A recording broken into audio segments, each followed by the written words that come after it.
Your honour, ప్రజారక్షణ కావించవలసిన బాధ్యత గల ఒక పోలీస్ ఆఫీసర్, చట్టాన్ని కాపాడవలసిన ఉన్నతోద్యోగి తనకున్న పరిమితుల్ని విస్మరించి చట్టం కంటే తన చేయి గొప్పదని నిరూపించుకునే ప్రయత్నంలో ఒక హత్యకు కారకుడయ్యాడని విన్న సాక్ష్యాల ద్వారా రుజువవుతున్నది. రక్షణ కోసం ఏర్పడిన ఈ వ్యవస్థ తన గొప్పతనాన్ని నిరూపించుకోవడానికి ఆ ప్రజలపైనే తిరుగుబాటు చేసి ప్రజల్ని భయభ్రాంతుల్ని చేయడం చట్టం సమర్థించకూడనిది. కాబట్టి హత్యకు పాల్పడినందుకు ముద్దాయి ప్రసాద్కి ఐపీసీ 119(302) సెక్షన్ల ప్రకారం కఠినమైన శిక్ష విధించి ప్రజల దృష్టిలో కించపరచబడుతున్న పోలీసు వ్యవస్థను ఉద్ధరించవలసిందిగా కోర్టు వారిని కోరుకుంటున్నాను.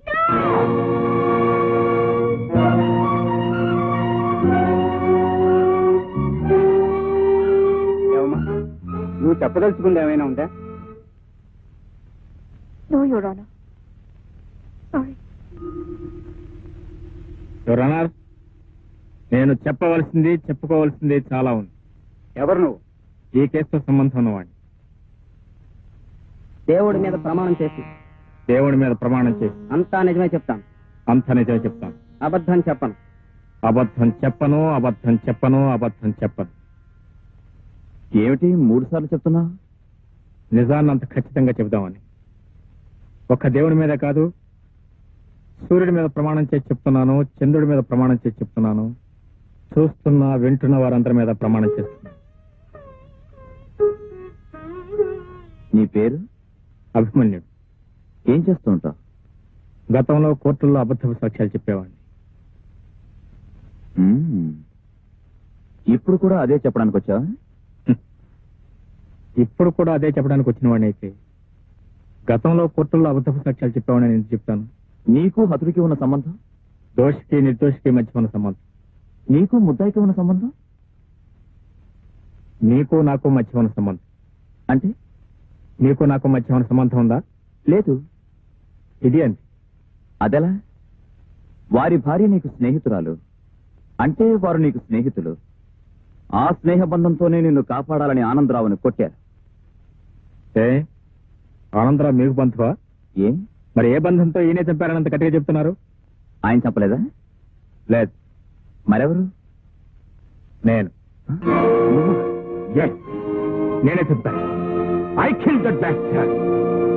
ఈ చేతులతోనే వాడు తల పట్టుకుని నేలకేసి కుట్టి కుట్టి రక్తం వచ్చేలా కుట్టి చంపాను. ఇంపాసిబుల్. It is possible. నీకు అతను చెప్పవలసిన అవసరం ఉంది. నేను చెయ్యని నేరం నా నెత్తి మీద వేసినందుకు, మనిషిగా మారి నన్ను తిరిగి రాక్షసుని చేసినందుకు. అవును, ఇన్ని ప్రశ్నలు నన్ను వేస్తున్నారే, నేను ప్రశ్న వేయచ్చా? ఏసీపీ ప్రసాద్ గారి దగ్గరికి చనిపోయిన ఆనందరావు వెళ్ళాడు కదా? అవును. ఎందుకు వెళ్ళాడు? పోలీసు రక్షణ కోసం. రక్షణ ఎందుకు? నువ్వు అతన్ని చంపుతానని బెదిరించావు కనుక. That's the point. That's the point your honour. అతన్ని చంపుతానని ఎందుకు బెదిరించాను? నేను చేయని నేరం నా నెత్తి మీద వేశాడు కాబట్టి. ఆ తర్వాత ఆనందరావును పోలీసులు అరెస్ట్ చేశారు. అతనిచ్చే స్టేట్మెంట్ ప్రకారం అతని భార్యను అతనే హత్య చేశాడని నేను నిర్దోషినని రుజువైంది. నేను నిర్దోషిని రుజువైన తర్వాత కూడా అతను తప్పకుండా ఎందుకు ఊరుకుంటాను? ఎందుకు ఊరుకుంటాను? నేనే చెప్పాను. అదెలా సాధ్యం? అతనున్న కటకటాల గదిలోకి నువ్వెలా వెళ్ళావు?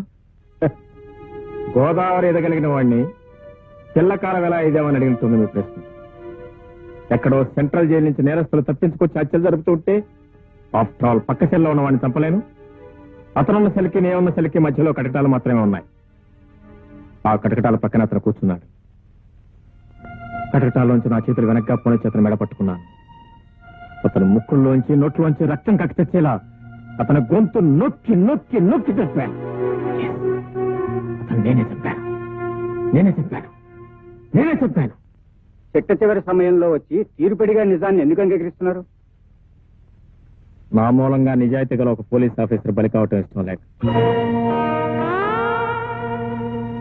నా కారణంగా ఒక ఇల్లాలి కాపురం కూలిపోవటం ఇష్టం లేక, నా బ్రతుకు ఒక అబద్ధాల పుట్టగా మిగిలిపోవటం ఇష్టం లేక, దీని మూలంగా ఒక దేవతకి ఇచ్చిన మాట తప్పటం ఇష్టం లేక.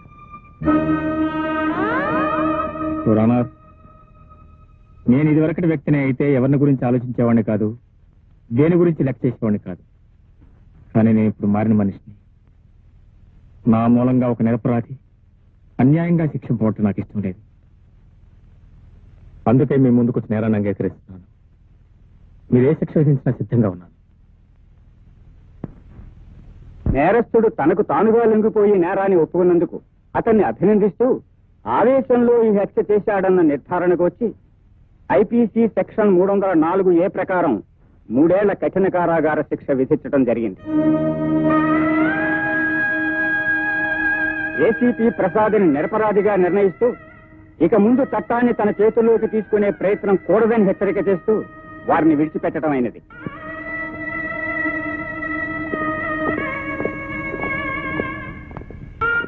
అభి, ఎందుకు ఇలా చేశావు? చంపడం, సాక్ష్యం చెప్పడం అబద్ధపు సాక్ష్యం చెప్పడం. లేదు, నిజం చెప్పాను. దేవుని మీద ప్రమాణం చేసి నిజం చెప్పాను.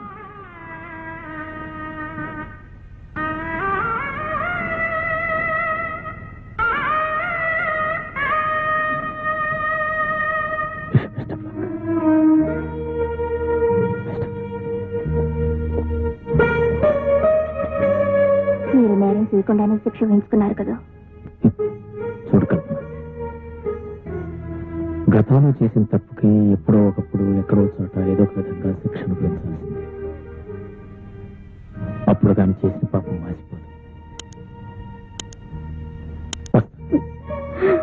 బాబు, అమ్మా, 3 ఏళ్ళేగా. ఉం?